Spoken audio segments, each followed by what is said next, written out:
Welcome to Liberty Lockdown. Please scan your barcode. Your liberty ain't gone, but yeah, it's on hold. Where did it come from and where did it go? Welcome, ladies and gentlemen, to another episode of Liberty Lockdown. This is Clint Russell. I am joined today by the extraordinarily based, the brilliantly red-pilled, the anti-war savage, the editor of the Gray Zone, the unfortunately communist, but nobody's perfect, except for me and my audience, Max Blumenthal. What's up, brother? Thanks for the best introduction I've ever gotten. I think, isn't everyone communist who isn't libertarian, according to libertarians? Yes, you are correct. Obama's a communist and Biden and... No, they're fascists, but the same difference. Anyways, thank you for joining me, man. You've had some heat on you as of late, particularly given that there was this incredible bounty that was rolled out for Dr. Peter Hotez for ducking a debate against RFK Jr. and then RFK Jr. agrees to a debate with you. I haven't seen a bounty, Max. What's going on? Why is he not willing to debate? I think that might be a way to get him into the octagon because he's not got to raise a couple million. I don't know what's going on. He said at the Iowa County State Fair he was going to debate me right after his communications director, Stephanie Spear, said he wasn't debating anyone except Joe Biden. And Joe Biden, of course, won't debate him. So he might not debate anybody, but a lot of incoherence. Yeah, well, no kidding. For my audience that is unfamiliar with this drama, what was the debate to be about? Well, I had been trying to reach out to the Robert F. Kennedy Jr. campaign since the beginning just for an interview. And I was supportive of many aspects of his campaign, especially his opening campaign message of opposition to the Ukraine proxy war and reducing U.S. military budget by 50%, rolling back the global archipelago of bases. I supported all that, and I personally knew him. I was sympathetic to his views on COVID, opposing the controlled demolition of the U.S. economy and all the remote learning, the damage that did to children. I mean, I was definitely not someone who was his enemy. But then he came out with this absurd position on Israel, unconditional support to Israel. I mean, most U.S. presidents since Eisenhower have not given Israel unconditional support, although they've protected apartheid. And he did a series of events with these Likudnik operatives like Shmuley Boteach, this fake reality show rabbi, who were all funded by the late Likudnik oligarch Sheldon Adelson. And it made me wonder if there was some kind of transactional deal. This all followed on the heels of Bobby Kennedy Jr. being called an anti-Semite for offhanded comments he made that were not anti-Semitic. Right. And so he was overcompensating. And so I did a takedown of his comments on on our live stream at the Gray Zone. And then I went on Jimmy Dore and did the same. I'm getting the chronology wrong. This was preceded by Jimmy Dore hosting RFK just for a wide-ranging interview, and then he asked him about his Israel-Palestine views, and he repeated the same heinous things he had been saying before, and just straight-up lies like that Israel gave back the Golan Heights to Syria because they renounced armed resistance, just nonsense. And Jimmy kind of didn't know what to do. He's not an Israel expert. So he said, well, why don't you debate Max Blumenthal? And Bobby Kennedy said, I love Max Blumenthal and I would be happy to do it. So he agreed right there. But then his staff started freaking out and, and then went up. And so it gets confusing from there. But the point is he doesn't want to discuss this issue anymore. Yeah, well, it is mystifying to me because he seems to be very aware of the corruption of the United States government. He's been one of the best voices, particularly in this campaign cycle, if not in my entire life. He's been really, really profound and courageous in calling out the FBI, the CIA, the assassination squads, the lockdown insanity and the origin story of COVID, Fauci's role, everything else. He's been great. He's also done as good a job as anyone on the Democrat political side in explaining how Russia was provoked into this invasion of Ukraine. So I've been very appreciative of much of what he's had to say. I can't really wrap my head around his unconditional support for Israel line, aside from him being concerned about either finance, campaign funds, or assassination attempts. I'm trying to figure it out, because it really doesn't jive with the rest of his ability to look through the propaganda. So do you have a thesis as to why? Or is he a true believer? I mean, I think we need to just examine the effect of what he did, because what he did was he destroyed support for his campaign from the activist left. Right. And he slandered Palestinians. I mean, he completely slandered them. He lied and said the Palestinian Authority has a pay-to-slay policy to kill any Jew around the world, that all Palestinian resistance is rooted in anti-Semitism, that they're basically Hitler-supporting Nazis.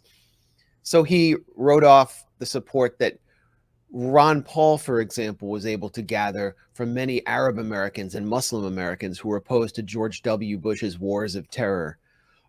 He has also just written off support from many anti-war people who are concerned that the U.S. would start a regional war with Iran, because he has not only denounced the Iran nuclear deal, and I mean, there are many reasons to oppose it from even a possible, from an anti-imperialist perspective, there are reasons to oppose it, but he opposes it from the ultra-Zionist perspective, and lied and claimed that the U.S. was giving billions of dollars in U.S. taxpayer money to Iran so that it could attack Jews. Just complete. I mean, I could go into the details of the lies he told. I don't even know if he knew he was lying. But the effect is that he has weakened his appeal to a huge swath of the population that supported Bernie Sanders, that supported Ron Paul, that supported Ralph Nader before that. And he's dividing the U.S. electorate between Jews and Muslims, between Jews and Arabs, when at a time when Jewish Americans are younger Jewish Americans have turned their backs on Zionism and the Israeli project of apartheid between the river and the sea. So he's out of step with a lot of younger voters. And why did he do it? I think it was transactional. People say, oh, he's afraid of the Israel lobby, and, maybe they assassinated his uncle. I don't know. They're scary. Okay. I mean, Bernie Sanders was a much more viable candidate in 2016 and 2020. I mean, of course, it was rigged against him. But in 2016, Bernie Sanders turned away from his previous, sort of reversed his previously pro-Israel position, where he just said Israel has the right to defend itself, and started actually challenging Hillary Clinton on the issue. He still stood for like a two-state solution and a lot of the phony fixes that have come out of Washington. But he didn't face this such hostility. He also refused to speak at AIPAC. He was the only candidate to speak at AIPAC. I launched a petition to encourage Bernie Sanders not to speak at AIPAC, and he didn't go. And I didn't see that having much of an effect on his campaign. The threat from Bernie Sanders and the rigging of the 2016 campaign came just directly from the DNC, the Clinton allies in the DNC, and it had nothing to do with Israel. So it's not like if you moderately oppose Israel or just say, you know what, that's not an issue that I want to deal with so much. I think, Congress should vote on, or we should like, or, if he had challenged the power of the Israel lobby directly, I don't think it would have had much of an effect on his campaign, because his campaign isn't going anywhere anyway in this system. So what did he have to lose? So I think it was transactional. I know how Shmuley Boteach and Morton Klein, Zionist Organization of America director, who is his Israel handler. I know how they operate, and they're basically race hustlers. Like if you get accused of anti-Semitism, and Shmuley was leading the charge against RFK, he's an anti-Semite, he loves Hitler. They'll approach you like all race hustlers do in the US, and they'll say, look, we'll make this problem go away if you issue a statement saying this about Israel, and then we'll give you some money to your bank account, not to like something that's trackable, and we'll do an event with you. We'll do an event with you. And someone they did this with previously was Roseanne Barr, who was, to me, in my view, kind of mentally disturbed. They actually brought her. She was being accused of anti-Semitism for her views on Palestine. And all of a sudden she switched and became kind of an ultra-Zionist. And the Shmuley, Adelson, Morton Klein network adopted her and brought her to Israel for a giant speech with like the heads of the Shin Bet and Mossad and like army chiefs seated in the front. Wow. And she denounced me in the speech. It was so bizarre. Whoa. I did not see like that. Back in 2014, 2015. She must have been paid. She was, her career was kind of at a low ebb. Sure. And she was paid, must have been paid a huge amount for that. Well, and they brought back Roseanne, and then she ended up getting fired from that anyways, because ultimately she is a little unhinged. But, well, that's fascinating. So, I mean, this look at Donald Trump. Sorry to interrupt, but look at Donald Trump. I mean, he spoke at the Republican Jewish Coalition, the coalition in 2015 as his presidential candidacy was kicking off. And he said, look, a lot of you guys are in real estate too. You know how to make deals. Like, we need to make a deal between the Israelis and Palestinians. And then they called him an anti-Semite because he said, you guys are in real estate. Like, oh, the stereotype of Jewish landlords. Oh, man. But he was speaking as like a fellow landlord to the many. And he didn't mean it as a negative at all. And what he said, I thought was what I think was a positive quality of Trump was that he was completely transactional. And so that's better than being ideological, like the R2P liberals who want to bomb every country into like, until they like host gay pride parades and are, fantastic democracies like Libya. And so anyway, Trump gets, I don't mind transactional as long as it's above board. If it's not, though, if you're just taking money, I mean, the assessment or the allegation that you're making that he was just given money off the books, is that legal while you're running for president? I would imagine not. I don't know. I mean, someone can pay you into your personal bank account for event. I mean, a lecture. Oh, that's true. Know. Yeah. Well, it really reminds me of the Al Sharpton kind of tactic. They make false allegations against you, and then they come to you and they say, "Hey, we'll rehabilitate you. You just have to bend the knee." Yeah, or like kiss my butt, like in the South Park Jesse Jackson episode. And I respect Jesse Jackson a lot more than Al Sharpton. Like, he did a lot of positive, and but yes, it's that model. Shmuley is following in their footsteps, but he's also not, and he's not defending a community that has been historically oppressed. He's defending Israeli apartheid, and he's being paid to do so himself by the Adelson family, who are one of the top 20 wealthiest families in the States, owner of the Sands Casino, Venetian. Adelson's also a CIA asset who helped destroy Julian Assange. But what I was saying about Trump was, so Trump was instantly branded an anti-Semite. He didn't want to deal with that. He's been in New York politics a long time. He thought that was a poison pill. And he's also rich, but rich guys don't want to dip into their own personal bank accounts to fund their campaigns. Especially, I mean, Trump wasn't a billionaire. So Adelson comes along and he says, look, we'll get this off your back. And Jared Kushner's there. He's a direct line to the Adelson people. He has his own network. And they say, look, just support the settlers. And we're going to bring Shmuley around. So Shmuley comes in and starts hanging out with Steve Bannon. And that whole network defends Trump. Alan Dershowitz comes in and starts defending Trump. And they, the rest is history. The Abraham Accords were announced through that network. And Trump basically told the Palestinians that there's not going to be any two-state solution. They basically don't exist. He's going to deal with these other Arabs in the Gulf, in the Persian Gulf, who are rich, compliant kings who don't have to answer to any constituency or population, and who want to dip into their sovereign wealth funds to do deals with Jared Kushner. Was that the Abraham Accords? Yeah. And that's the whole point of the Abraham Accords, was to put the Palestinians in the historical icebox and then normalize between Israel and the wealthiest Gulf states, Saudi Arabia, UAE, and Bahrain and Kuwait and so on. Right. They're dead. They're completely dead, and the world has moved on. But at that time, I think it all started with, Adelson and his network getting into Trump's campaign. Interesting.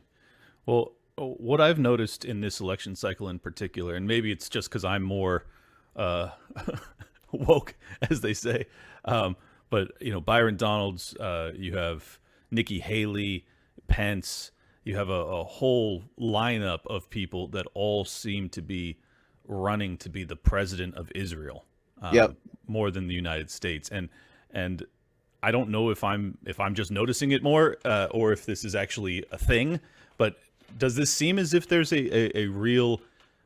I mean, I've just never noticed it to be this overt. You have Byron Donalds just like, we stand with Israel. Like, I've never heard this language of without any sort of what was the phrase? We stand with them like regardless forever. It was just like eternal. Yeah. I was like, what? I wouldn't do that with my wife. Like you can do whatever you want. What is this? Like, why is it happening now? Do you know? Well, it's been happening. I mean, for the Republicans, there are the Christian Zionists. They're a powerful constituency within the Republican Party. It's actually different than the Democrats. The Democrats don't really have a constituency that is insanely ultra-Zionist. There are some older Jewish Democrats in Florida and a few other in New York who care a lot about Israel, but they're really fading as a voting bloc within the Democratic Party. And the younger Democrats are just done with it. They're completely, they increasingly think like I do. Mm-hmm. Then you have the Republican Party, Pastor John Hagee. He's a power broker at Cornerstone Church in San Antonio, Texas. He's the largest, most influential voice of Christian Zionism. And with AIPAC's help, Hagee set up Christians United for Israel to be a factor in the Republican Party and to make, I don't know, I think it was in his words or the words of one of his lieutenants, the Bible Belt, the safety belt of Israel, which means like you can't run as a Republican without being an ultra-Zionist. Gotcha. So that's partly who Byron Donalds is catering to, but then you just have the big donors like Tim Scott's entire campaign. Tim Scott, the Republican senator from South Carolina, his entire campaign is funded by Oracle CEO Larry Ellison. Mm-hmm. And Larry Ellison is an ultra-Zionist who said that he loves Tim Scott's views on Israel. And Tim Scott, he's a religious guy. He'll just say he's a Christian Zionist. Israel's the future landing pad of the Messiah, but that's why Tim Scott's able to hang out on Larry Ellison's private island in Hawaii. And he wouldn't have a presidential campaign unless he was just a tool of this rich guy. Then Nikki Haley, she's funded by the arms dealers that benefit from the QME, the qualitative military edge that Israel has been guaranteed through $4 billion in loan guarantees, which all go back through Texas, Colorado, and California to the arms manufacturers.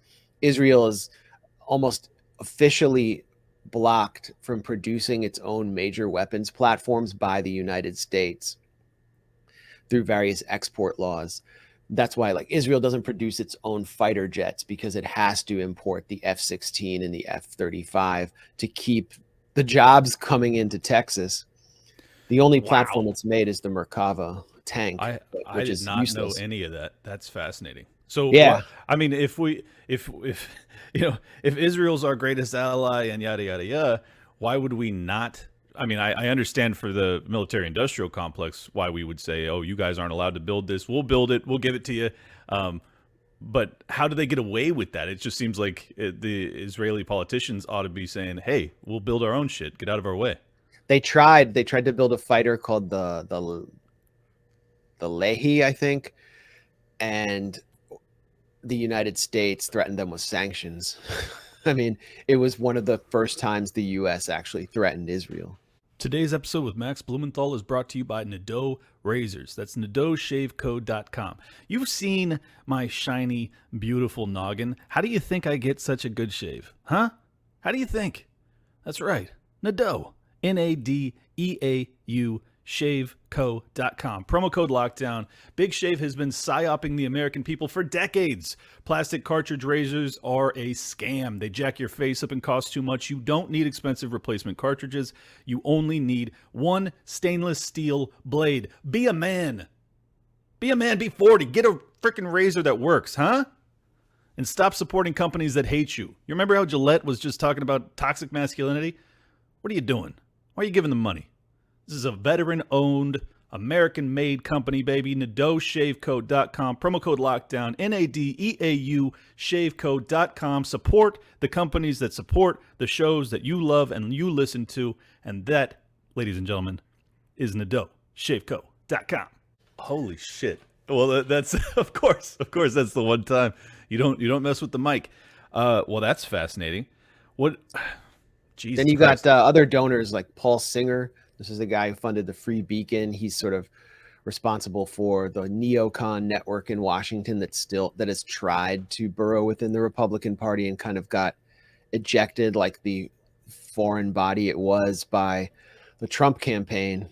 And they, Paul Singer, in addition to being an ultra Zionist, he got wealthy, by the way, owning the sovereign debt of Argentina and destroying that country's economy. He's just a vulture capitalist. Mm-hmm. But he has a gay son, so he has been pushing for, more liberal or progressive social policies within the Republican Party, which has caused friction. It's made him sort of, as the Republican base becomes more anti-woke, his candidates get less popular. And I think he is someone who would be behind Nikki Haley. But Vivek Ramaswamy had a good point when he said Nikki Haley's campaigning to be on the board of Lockheed and Raytheon. I mean, none of these candidates have a shot, but there are a lot of rich people and powerful financial entities in the US that could use them after this campaign. So they need to be out there getting publicity, raising their name recognition, and making themselves more valuable to, arms dealers, to Wall Street, yeah, and Wall Street. Well, yeah, all right. So just to explain my background, I'm a Ron Paul guy. I'm anti-war, but for that reason, because I'm a non-interventionist, I have not spent a lot of time studying the Israeli-Palestine conflict or war, or whatever you want to call it. I'm curious, for someone who has spent a tremendous amount of time on this topic, what would be the solution? Because from my end, I would just say, well, withdraw all support, entangling alliances with none, that type of mentality. What would you like to see done? Well, you have close to 7 million Palestinians living between the Jordan River and the Mediterranean Sea who have either limited rights inside Israel or no rights, and close to 2 million of them live in an open-air prison called the Gaza Strip. It really is. I mean, having been there, it really is an open-air prison. Most of the people I met cannot leave that tiny strip of land and never have. Wow. So there's no good solution now. Israel has foreclosed the possibility of any good solution. But the best solution would be to give those people the same rights that Jewish Israelis have. That means the right to travel where they want to travel. They can't. Even people in the West Bank who, aren't in the same kind of enclosed prison-like environment as the Gaza Strip are effective hostages of the apartheid regime and can't drive on certain roads, cannot leave, cannot go to Jerusalem to observe the holidays of Islam at some of the holiest sites. They can't go to the Mediterranean Sea.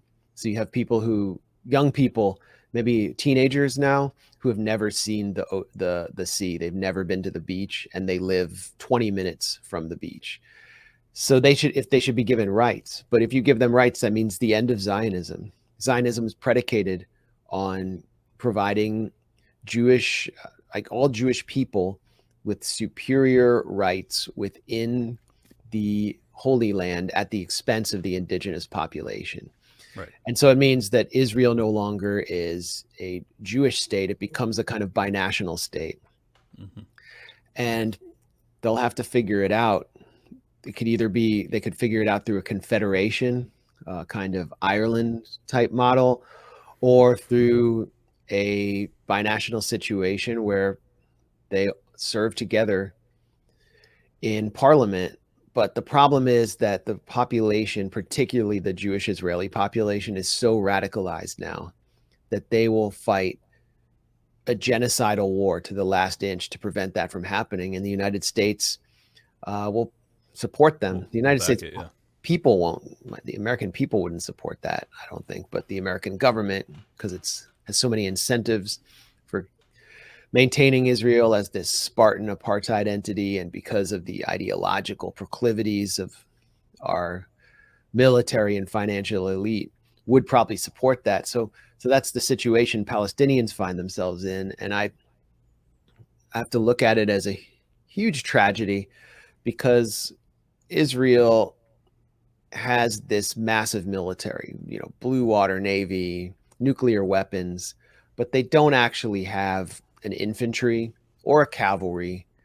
They have some artillery. I mean, they've showcased their artillery in Gaza. When do they use it? When their men, their infantry, their special forces are getting routed by local indigenous resistance fighters who are often using homemade weapons, as we saw in 2014. I mean, they're terrified to fight inside Gaza, where they're under siege. I've been to press conferences with the various armed factions in the Gaza Strip, where they bring out their weapons, and I saw what they were working with. It's like it's a classic guerrilla army with weapons smuggled through tunnels, and the Israeli frontline soldiers are terrified of them. And they had to blanket them in this entire neighborhood called Shujaiya on the eastern flank of Gaza City with 155 millimeter howitzers, and then bring in the Air Force and bomb the area just to get their own soldiers out. And they evacuated them in armored personnel carriers because they were just getting hammered. Officers were being killed. Wow. They were being shot at long range with homemade sniper rifles, modeled off of Danish sniper rifles from the 1960s. So imagine what would happen if they actually confronted Hezbollah again in southern Lebanon, where they got whooped pretty hard in 2006. It's not a real military. They would have no chance against Iran in a regional war. And all Israel has is its standoff capacity and its ability to blackmail the world with nuclear weapons, which is terrifying. And at the same time, it's constantly braying for war. It's constantly provoking all of its neighbors into some kind of war. Well, look at just the presence of Israel is so destabilizing. Look at what just happened in Libya, when their phony foreign minister of this government that shouldn't even be in power in Libya met with the Israeli foreign minister. There were riots throughout Tripoli. People went crazy, and she had to be fired. So, wow, they're red-pilled. Well, they just know the history of what Israel has done, and they stand in internal solidarity with Palestinians. So I don't think Israel has a way of bombing itself out of this, and it refuses any diplomatic exit ramp. But it continues to believe that it can bomb its way out of it. So I think, unfortunately, we're going to see things resolved militarily, and that will be disastrous for humanity, especially when Israel has nukes. Yeah, no kidding. Well, hence the quagmire we're in. Well, let's transition briefly to the Prigozhin assassination. obviously no love lost there. He's he's a mercenary, but I'm curious as to your latest findings over at the Gray Zone. Is there any hints as to whether or not it was Putin or MI5, CIA? Do we have any idea? I mean, we don't have any findings. Nobody has any sources because it's just you're going into the enigma wrapped in a mystery territory here. Sure. And I just look at who benefits. And when you think about that, it provides some interesting insights into Russia and how the state operates under Putin, or why Putin is there. And, throughout the 1990s, Russia was effectively run by oligarchs and the mafia with the US behind them, pillaging their economy and stripping assets away. Right. That is what brought Putin to power. Actually, one of those oligarchs, Boris Berezovsky, brought Putin in because he was in the political and business network in St. Petersburg, and he thought that Putin would be reliable and didn't realize that Putin, like most Russians, was disgusted by what happened and wanted to prevent the country from falling into complete oblivion where it would be balkanized. And so that's what Putin has done, is he's restored the power of the Kremlin. The Kremlin is paramount, and all challenges to the Kremlin will be headed off. Prigozhin was one of the most serious challenges to the power of the Kremlin by creating this massive mercenary group, working with this former special forces soldier, Dmitry Utkin, whose call sign was Wagner. The mercenary group was named for him. To create this transnational entity and to amass some support within Russian society. And he's a former friend of Putin with this, kind of inspiring up from the bootstraps story of being starting out as a hot dog vendor in St. Petersburg to becoming a business power broker. But Putin had every reason to want to get rid of him, given that he attempted a de facto coup. Right. Was constantly inciting against Putin. And I mean, the West was lapping it up. Prigozhin was starting to become, he went from like a figure on the FBI's most wanted list for supposed election meddling. Like he was supposedly responsible for all those fake Facebook ads. Remember that? Oh, and he was? I didn't know that. Yeah, the Internet Research Agency was supposedly owned by him. Holy shit. Prigozhin. And he's the darling of the media in America. Incredible. Then he became like this brave Russian dissident suddenly when he sent his men on a march against Putin. So I mean, wow. If I were a mob boss, or if I were the leader of a nation which had been historically under siege, and all nations are kind of mafias in a way. I mean, the definition of a country is an entity that maintains the monopoly on violence. Well, that's preach, brother.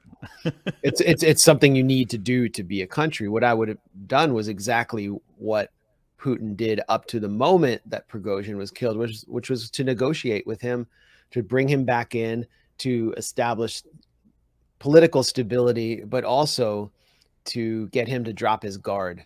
And a lot of people say, oh, well, he would have never done this during the BRICS conference. Russia was playing a key role in this major conference in South Africa, which was dedicated, over 60 countries participating, dedicated to establishing a parallel financial order that could challenge the dollar, and building up a new development bank that could challenge the IMF. And Russia is under sanctions, so they have enormous interest in doing this. Why would he shoot down Prigozhin's plane in the middle of that conference? Well, it may not have been Putin making the call and sitting in some like computer cave pushing a button like, now do it.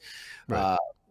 It could have been any number of entities, but that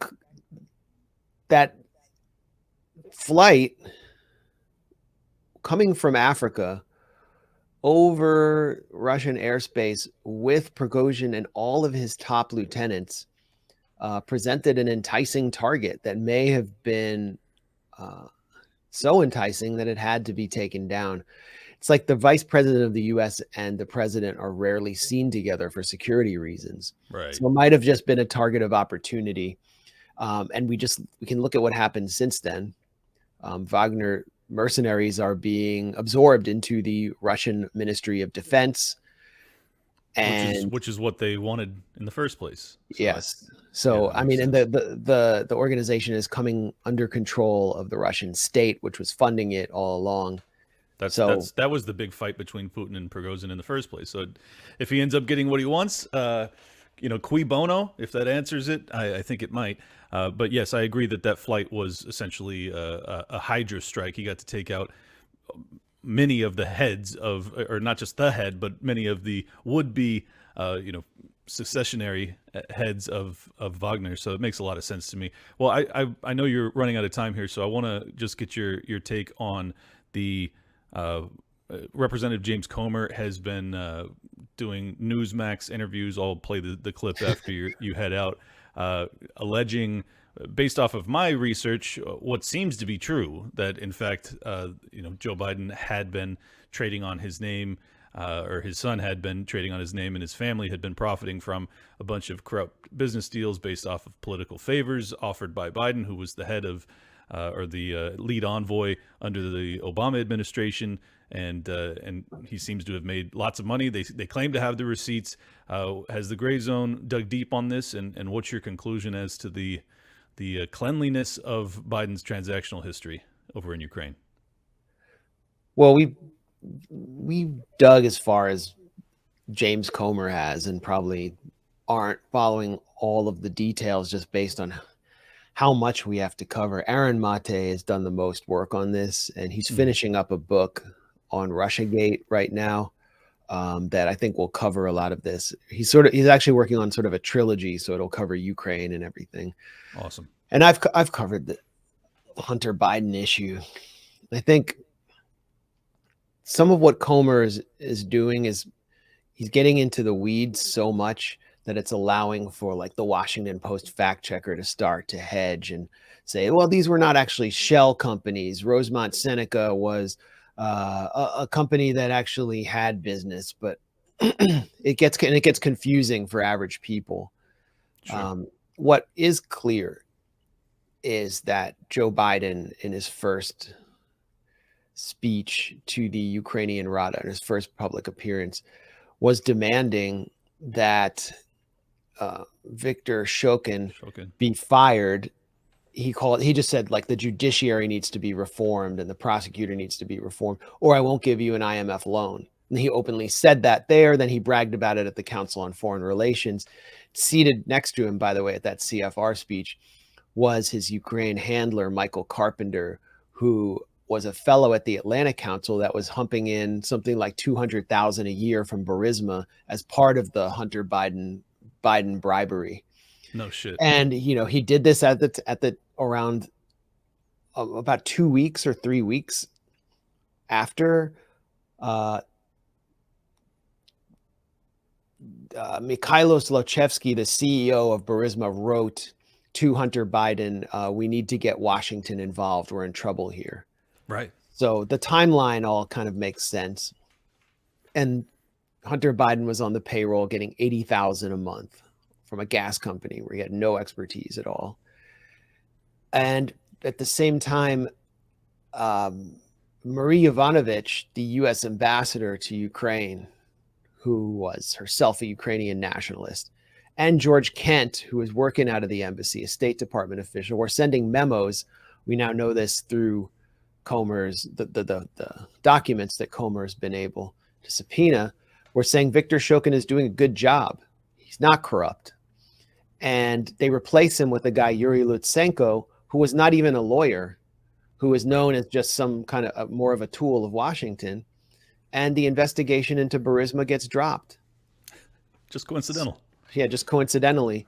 So I don't know how they can squirm their way out of it. I think what Comer does by getting into so many details is he obscures the obvious issue staring us right in the face, which is that Joe Biden was essentially the imperial lord of Ukraine when he was vice president, and his son was financially invested in the corruption of that country. And he is now back in office, and they played a key role. I mean, the U.S. provoked Russia into a giant war over Ukraine. Joe Biden has just been so personally and his family's been financially invested in Ukraine that it's led us to the brink of nuclear war. And that to me is an epic story of corruption and scandal and not just financial malfeasance, but political, a kind of suicidal neoconservative politics. Yep. And so I think it's hard to find, and what I wish I could do if I had more time was just kind of draw a line between the Hunter Biden corruption and the Joe Biden trip to Warsaw, where he called for Putin to be removed in a regime change war. And that's really what this is to me. Well, that's been my point all along, is like, I expect politicians to be corrupt. I expect them to trade off their name. What I don't expect these motherfuckers to do is lead us into a hot World War III with a nuclear power to cover up their corruption. And that's what makes me furious about all this. But your work has been invaluable in this. Yeah, sorry, just before, I mean, you have like Chelsea Clinton married Mark Mazvinsky, who was got involved with Lloyd Blankfein through the Clintons' connections, and they gambled off of Greece's distressed debt. Right. Okay, that's the kind of corruption we're used to. Right. Which is not good. Don't get me wrong. It's very bad, but it's just kind of like you just shrug. But the Hunter Biden corruption, and the other element to it is, if his name was Hunter Johnson, do you think that David Weiss would have given him a plea deal on what he did? No. No, I don't. No, he would be up the river like millions of black men that were jailed because of Joe Biden's crime bill lobbying. So that's the other aspect to this that I think hasn't been emphasized enough. Right. Yeah, it's truly evil on more levels than I can possibly quantify. Look, your work over at the Gray Zone has been incredibly invaluable during this period, and I really appreciate your efforts. I know that you guys have been, cut off from payment opportunities. Go ahead and update my audience as to how they can support you guys. Yeah, GoFundMe froze our funds in a fundraiser for us to bring on staff 3 of the best young anti-war journalists that are working today: Kit Clarenberg, Alex Rubinstein, and Wyatt Reed. And so we went over to Spot Fund, and they appear to be transferring the funds. So go to Spot Fund if you want to support our efforts to expand, build the future of the Gray Zone. Just look up the Gray Zone there, or go to my Twitter account, and the way to donate there is it's pinned at my account. But yeah, and we're defunding GoFundMe. Like, they're obviously some powerful state pro-war entity has told them that they can't transfer our funds. So. Yeah, well, it's either that or it's just a banking institution functioning under ESG, but we can have that debate some other time. Thank you so much, Max Blumenthal. Really appreciate you, and I appreciate the insights for my audience's sake. I feel better educated on the Israel-Palestine conflict as someone who's tried to avoid it as best I can, because I just don't want to be involved. But this has been very insightful. Thank you again. All right, thanks, Clint. Let's do it again. For help, it looks to me like Joe Biden was saying, okay, son, you send that to the owner of Burisma and tell him help is on the way. Tell him daddy's coming, and he's going to save us all. And that's what it looks like has happened. And they used a pseudonym to disguise it. That's why, I tell people when they say, why is it taking so long in this investigation? The pseudonyms are just an example. They have done everything in their ability to block and obstruct this investigation. Joe Biden wants to say he's the most transparent president of the United States. That's bullcrap. He's the least transparent president in the United States. If he were innocent, he would be cooperating with this committee and trying to save his good name. But he continues to act like there's nothing to see here. When that email on the screen is a government email where Joe Biden was using a pseudonym, and he copied his son about a shady transaction where Joe Biden was going to leverage American tax dollars to save his son's butt, and probably his own butt if that FBI form's right, that he took a bribe. So I think this is very concerning. Could you talk to us about the timing of this all? Again, the allegations that this might have taken place before President Biden was in the Oval Office, does that impact what the House of Representatives might be able to do when it comes to inquiries, even opening one up about potential impeachment, as I know some of your GOP colleagues have called for? It happened while he was vice president of the United States. And what we're concerned is we have no doubt the vice president is probably the most corrupt vice president in the history of America. You've already seen too many things where his family was creating these fake companies. They were getting all these wires from foreign nationals. They can't explain what they were doing to get this money. Does that compromise him as being president of the United States? Is that why he's soft on China? Is that why Joe Biden continues to put China first and America last? Because his family received millions and millions of dollars from China.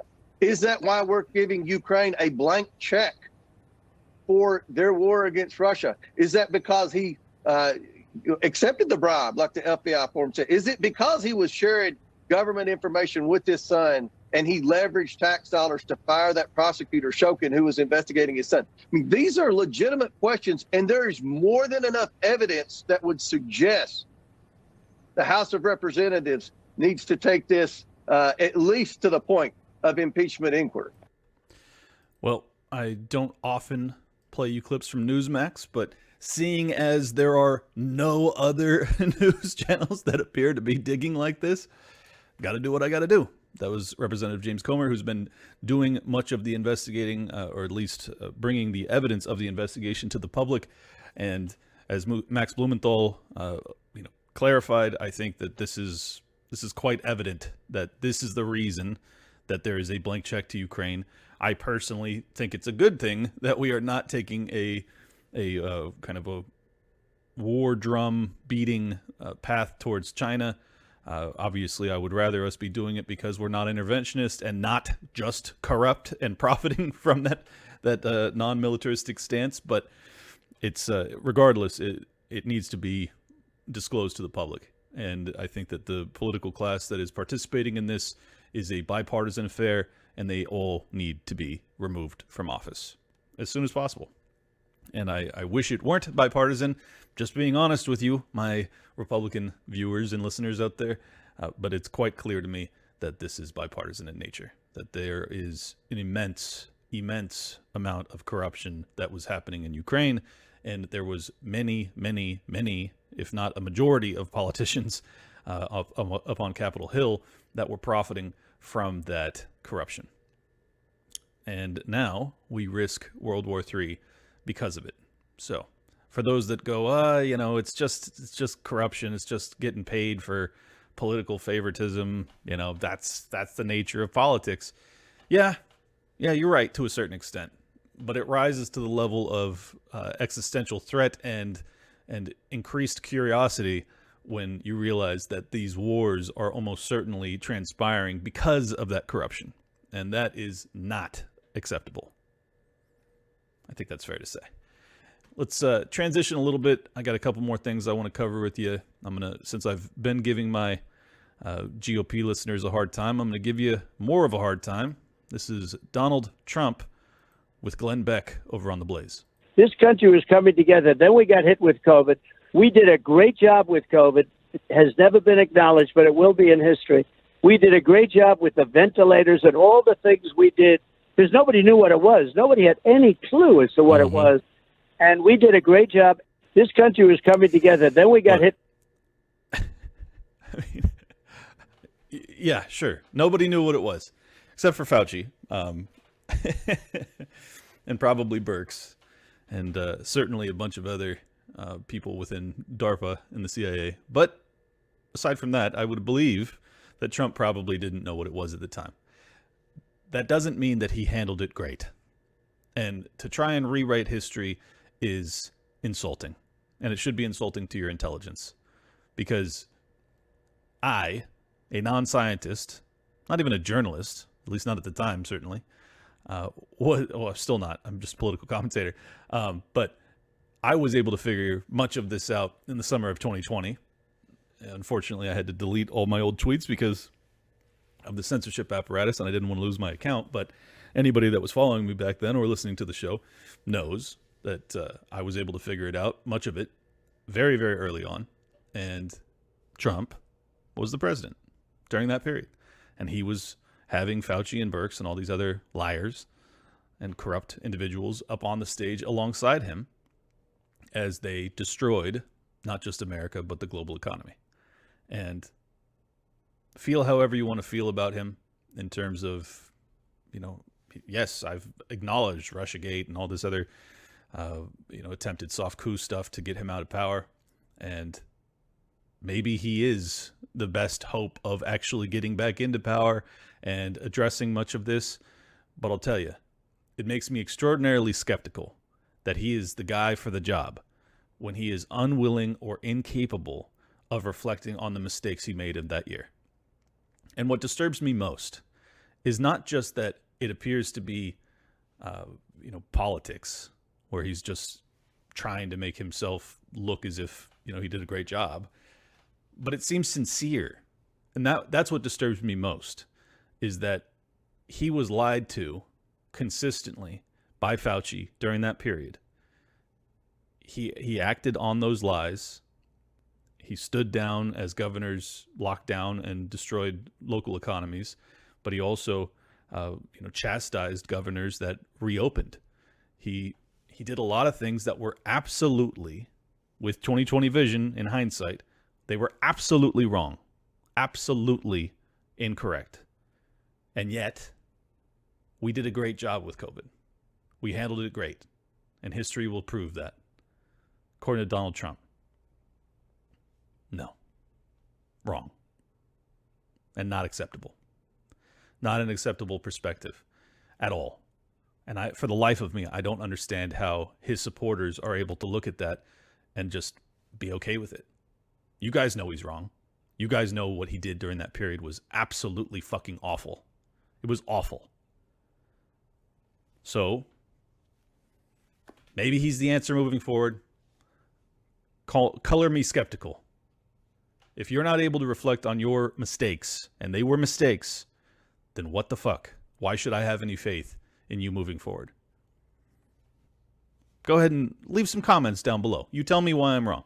You tell me why he should feel great about how he handled COVID. Tell me why you feel great about how he handled it. Go ahead. I'll wait. I'll wait. You tell me why I'm wrong. And we got one more thing I want to cover before we get out of here, just to show that even though Trump is very, very wrong about all that, you still have a lot of humor that can come from these people. This is, I forget his name, but he is on the 5 on Fox News. What's his name? Harold Ford Jr. This is such a great clip. I think the message from is get the shot if you want. I will. If you want it, go ahead. Don't get it. You're going to get another one? I just said I'm not going to ask anybody if they're getting their shot. I won't wear a mask, but I'm going to get the shot. You are? What number shot is this for you? I've had it so I'm due one in October. I had one in April. How many? What's the total? This will be my 7th. 7 shots. And I've had COVID 3 times. Coming up.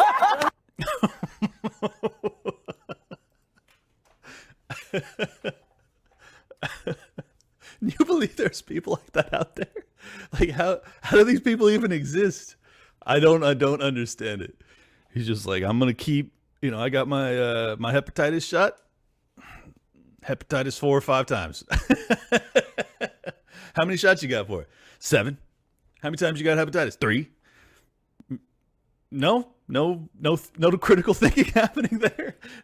No reflection on your decision making skills. No reflection on the advice from the medical community as you continue to do this to yourself. Nothing. And he says it on national TV and just laughs about it. I don't, for the life of me. What the fuck is wrong with these people? What is wrong with you? Why are you doing this? You're taking something that you don't even know what the long-term consequences are, and you're still getting the thing that it's supposed to prevent, which you also don't know the long-term consequences of getting it. So it's like, what the fuck? Brother, wake up.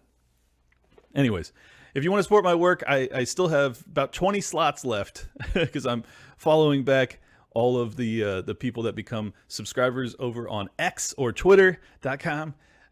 If you follow me and you subscribe to me for $5 a month, I will follow you back. And I really appreciate those that have already done so. Does help if you do it through a browser as opposed to doing it through like Apple, it only takes like a 3% cut. So if you do it from your PC, I'd appreciate it.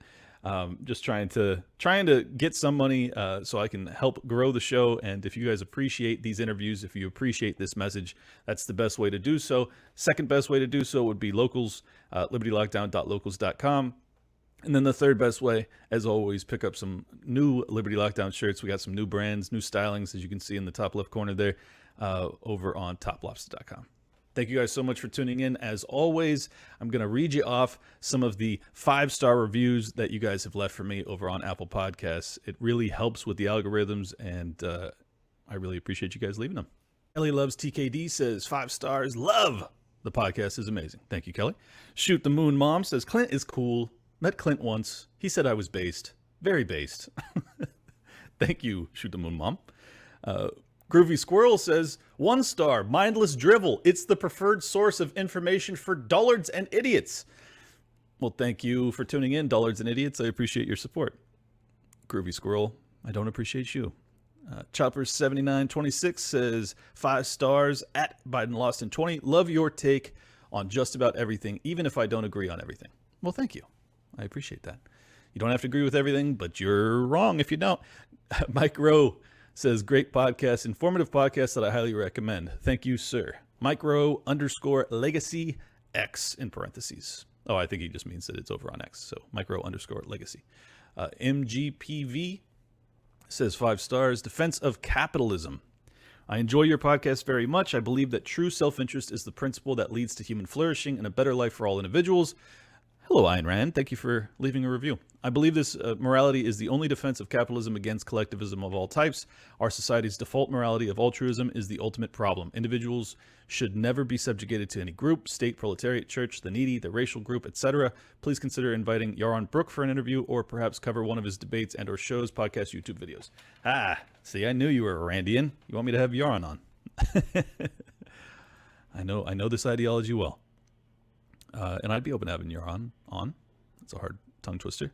MGP Terp says 5-star podcast. Episode number 288, The Real RFK Jr. is a must listen. Excellent questions and moderation of the discussion.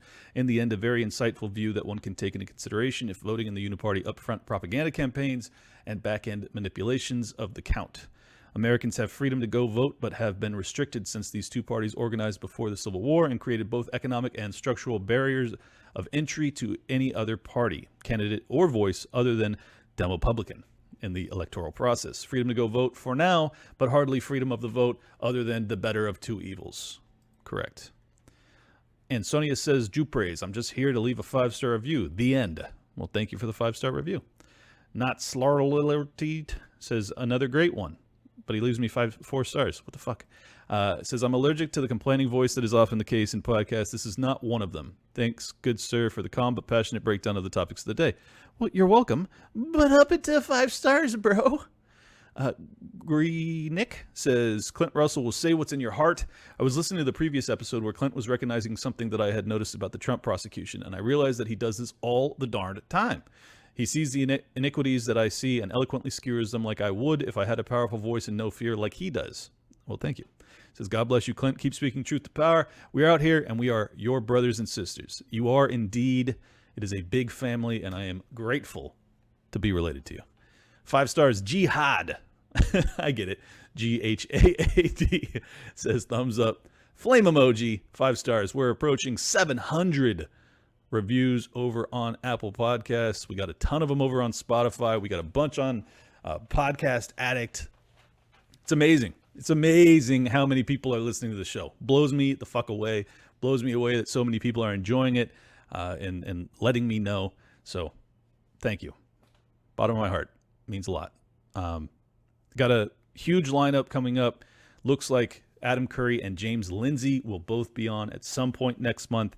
And next week, I will be debating Vosh on the war in Ukraine. He is a libertarian socialist, allegedly. Oxymoron, don't think that's a thing. But anyways, he is apparently taking the side that supporting Ukraine in that war is a good thing.